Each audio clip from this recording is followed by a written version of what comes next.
Hey there, I'm Celia, French freelance illustrator and full-time designer. Welcome in this new video. Today we are looking together at the experiment that I launched a few months ago to test the UV resistance of some of my favorite art supplies. I don't know if it already happened to you, but a few years ago I gifted one of my watercolor illustrations to my friend, and a few months later I was really annoyed because I came back to their house and I noticed that my painting was almost gone because it faded away.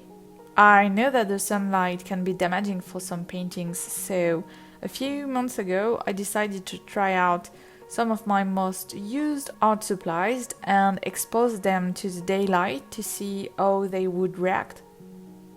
The objective is to see what are the most resisting paint to be able to create the most long-lasting paintings. So I started by selecting the art supplies that I wanted to try out.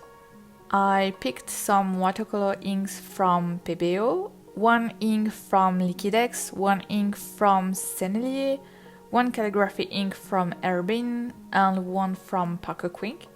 I also selected some Posca, 2 brush pens from Pentel, 3 Weeble colored gel pens, some Winsor & Newton watercolors, and some Holbein Acryla gouache. I started by delimiting my pages to see where I would separate them, and then I painted some strokes with each art supplies in the middle of the pages. The idea is to be able to compare the two sides of the pages once the experiment is over.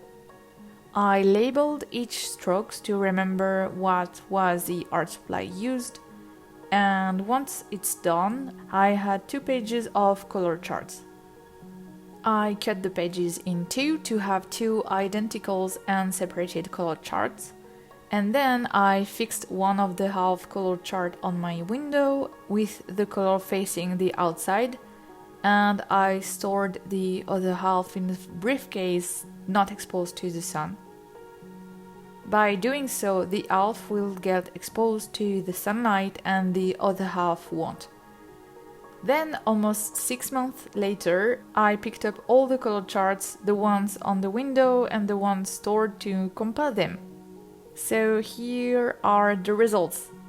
We can see that the inks are the ones which have shifted the most. The Colorex pink is way more light. The purple completely shifted and it's not even purple anymore. For the turquoise, it's a bit of a surprise because it's darker. The jade one shifted as well. These inks are study inks, so they are not known for their quality, so I was expecting that. The Sennelier and Liquitex inks didn't move much, which is great. It's a bit sad because I don't like much working with these inks. I was having way more fun with the Colorex one. I'm a bit surprised as well by the calligraphy inks because they are supposed to be more UV resistant, but they shifted too. I'm really happy with the Posca because they didn't move at all. The brush pen and gel pens are definitely the ones which react the most.